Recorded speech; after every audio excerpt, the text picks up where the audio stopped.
conversation with San Francisco Jack interviewing Karen Lee, so I was inspired to share that with you kind of plagiarizing. But the title of her talk is Healing is the Choices We Make That Raise Our Conscious Awareness.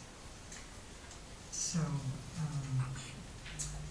the talk that she gave in March on the radio was to do with mind-body connection, and that's the wisdom and the special brand of humor that she shared. The combination was so inspiring.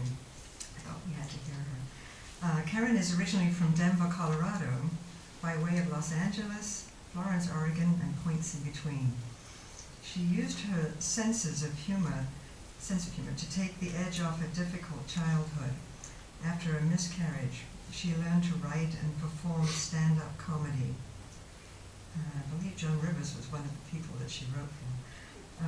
This led to selling jokes and publishing the Laughter Prescription newsletter dedicated to the healing power of humor. In addition, she added hypnotherapy, Reiki, emotional freedom tapping, neuro-linguistic programming, and Enneagram to her toolkit. Karen has been a channel for beings of Christ consciousness for the last 15 years. Please welcome Karen Lee.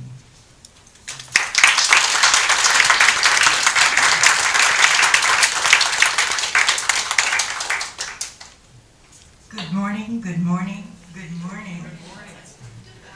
In my community, I've learned that it is always a joy to meet myself in you. So I will begin at the beginning, which was I learned at an early age that I was unhappy in my home. And by the time I was 3 years old, my sister and I ran away from home. Yes. Well, we thought we were trying to get her to kindergarten and we got lost. But a kindly woman saw two unattended children that were young. My sister was 5, I was 3. And my sister hid behind a tree, but I got in the car with her. I went home, and she was a woman with a great kind of a grandmother energy. And however she found out, she was able to call my family and let them know I was safe. But I had the distinct sense I didn't want to leave her presence. And to use the sense of humor, it was as though I had crawled away from home and was standing by the freeway with the cardboard sign that said, "I will work for diaper changes." What I realized later, when I was so young, I did not have my older, wiser self to counsel and comfort me, although I did have my guardian angel and the beings that I incarnated with from the non-physical helping me, but also I was not born awake and knowing all that there was. So my dad was a World War II vet and an alcoholic. My mother was ill. Nowadays we call it bipolar. She was called a psychotic, mental, depressive, I can't even remember now, but there used to be a manic depressive. Thank you. You can always learn. I'm 66 and I just learned something. Anyway, my mom would periodically be hospitalized, and it'd be kind of like a convalescent home atmosphere, but there would be screams and things when we went to visit her. And I remember one time I was particularly disturbed when I was about 9 years old. "Mrs. North, my Girl Scout leader, you're here too?" It's like I didn't even realize that Girl Scout leaders could have issues. I thought she was just normal, which goes to show that there's no real definition of normal. Anyway, my father was a traveling salesman, and he was gone several weeks of the month. And what would happen is he'd come home, and because my mother got progressively worse, it came down to the point where she was in the bedroom in a flannel nightgown, not doing anything. except asking for endless cups of tea and things like that. Or could you go and get me a fudgicle? And I wondered when I got older, why did she ask me to go for her every day to buy these fudgicle, they were 8 cents at the time, in the 1960s, when she could have like bought a 12-pack, or maybe the good humor people could have come around. But he would come in the front door, he'd see that the house was a mess, he would start to get enraged, and he'd pull off his belt, and my sisters had the good sense to leave the house, but I felt I had been bad because I hadn't done my chores, and he would beat me up. And then about 15 minutes later, he would come in and say, "I'm sorry, that'll never happen again." And I'd be crying at the foot of my bed, and he'd want me to hug him and forgive him. And that was a difficult time. There was also verbal abuse. He would say things like, "You are lazy and good for nothing. No one will ever love you," which I took in and absorbed, and was totally surprised when somebody did say those words to me, that they loved me. It was like, are you sure? Am I lovable? Big question in my life. So there was also sexual abuse, details of which I won't go into, but that did lead to post-traumatic stress disorder and flashbacks, all of this. And I never got any counseling or help. So I went through my life with all these secrets and a great deal of pain, dreaming of suicide from the ages of 10 and 11, having a recurring nightmare from the age of 8 to 18. That was very disturbing to me, and I still have some sleep disturbance. And I did get engaged and married at the age of 20. And my dad had told me, we were born Jewish, that you'll marry a doctor, a lawyer, or an accountant. So I met an accounting student who was making $1.50 an hour at his parents' car wash. And we were married for 21 years, which if you check your Hallmark calendar, that is the toaster anniversary, because all the appliances and the relationship had stopped working. The relationship was defined at the perfume counter. I was buying obsession for him. He was buying poison for me. It was a traditional marriage. He went out and earned the bacon. I stayed home and burnt it. In fact, I would discipline our 2 children a little bit differently. They would say, "Mommy, Mommy, I'll be good. Please don't cook dinner."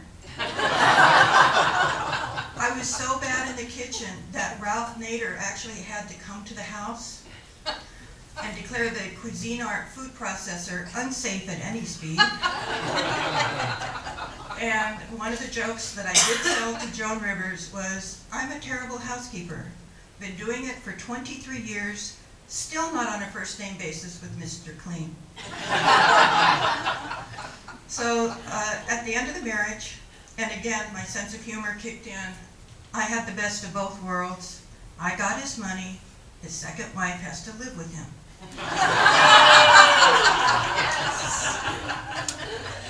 I realized that although I had the American dream while I was married, 4,000 square foot home, a power breakfast club, a country club, an elite dinner club, and the 2.2 children, if you count the miscarriage. And I was totally unhappy. And for me, a bad day was when Fidelia, the housekeeper, didn't come and I had to cut my own avocado.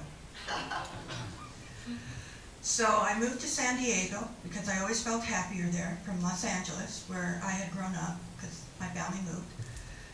And I went to work for the Light Connection, which was a spiritual monthly.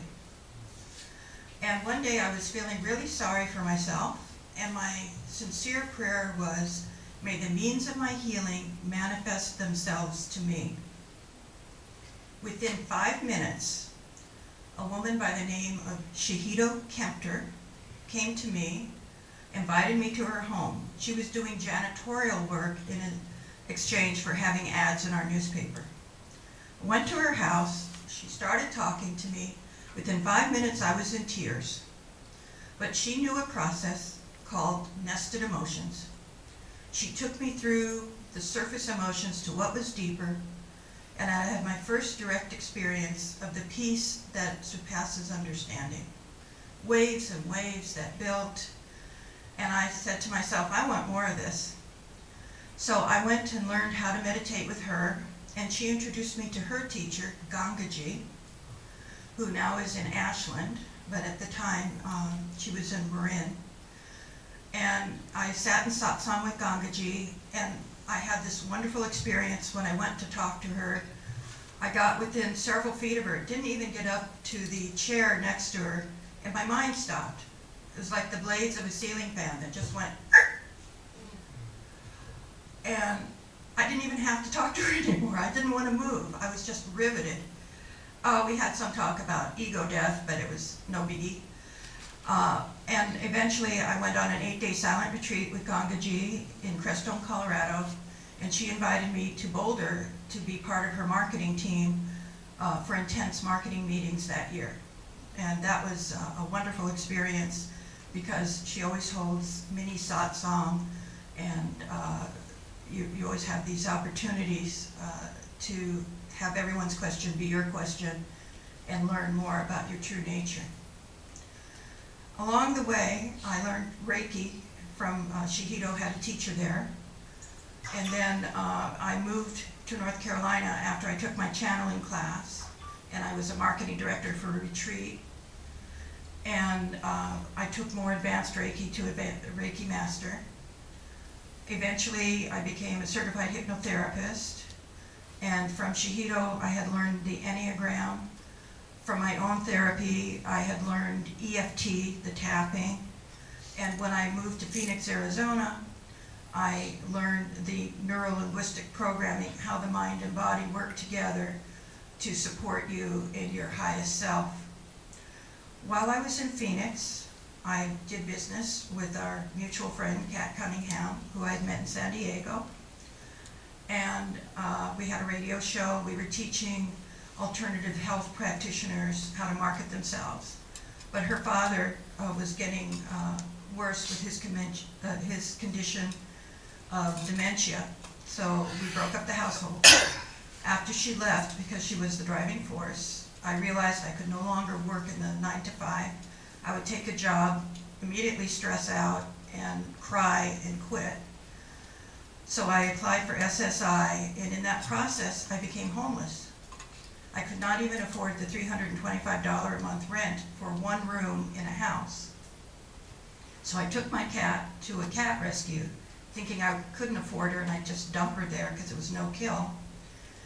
And after I got a good scolding for that, because she was already homed with me, the owner of the shelter said, well, you know, you should live in a tent with her if you can't afford a home. And my girlfriend was with me and she said, but she can't afford a tent. So I then became a cat concierge, and in exchange for a place to sleep, which was a screened-in lanai porch, I went from a 4,000 square foot home to a screened-in lanai with room for a futon and a cat and a litter box and some boxes of stuff. Everything I owned could fit in my SUV at that point. And that was a great lesson in humility and in animal communication. I learned to do Reiki for the animals. And eventually the SSI came, and I had always wanted coastal living. So I came here and I worked with Kat with hospice for her dad. I'm happy to report her mother, Helen Cunningham, just celebrated her 105th birthday. They went up and visited with her sister. It was just this week. And Helen still crochets lap robes for people that are distributed through the Elks Club. So she's very spry. She walks with a walker. She's very excited. She just got a perm. Her mind is still pretty agile, and she's a total joy, as is Kat. So what I learned was that the importance to me in my life was about forgiveness of myself and seeming others. That my relationship with my father was blocking me We actually had to devise the Don't Waste My Time Karen dating questionnaire when I became single, because I had such a poor choice in men after that. And what I learned was how I had created and held on to my own suffering. And I had a therapist in Phoenix who was a specialist in child abuse who said, oh, if your father won't admit what he did, you've got to drop him. He's toxic for you. But I did not take her advice.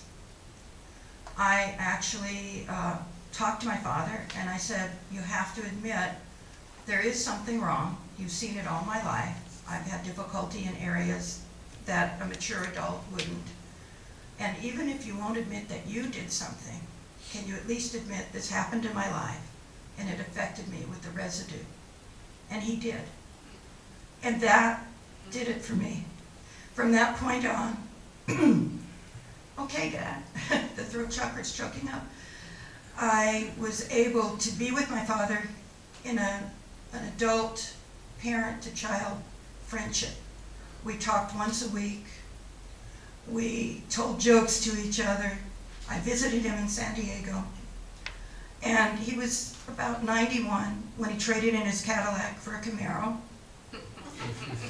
He was very spirited. He wouldn't take any guff from anybody. And he passed away.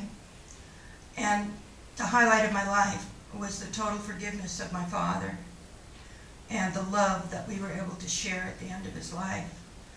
And it has led to me finding true love in my life with family, friends, relatives. And I no longer need to date because I have a special gentleman who treats me like a queen, sees me as I am, and totally supports me in all that I do.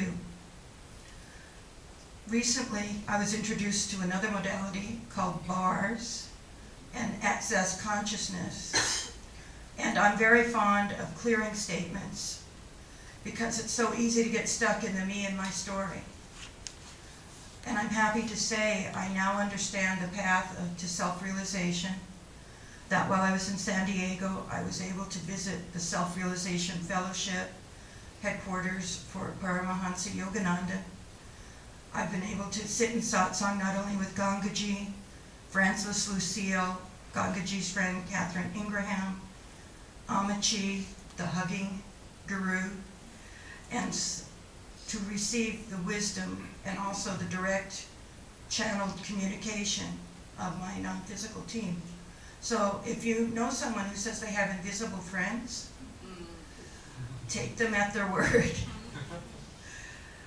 There will be an opportunity, I guess, for questions later. Yes. I don't know if it's going to interfere with the meeting. We'll make it work. But I'm kind of feeling like my sense of humor saved my life. That the most important takeaway I'd like to give is that there may be a plan bigger than anything we can imagine at afoot, and just to be open to the possibilities and making the healing choices that allow you to be in the present moment, so that instead of like a robot with a push button reaction, you can respond appropriately, and then something else can occur. So I guess that sums up. Is there anything else?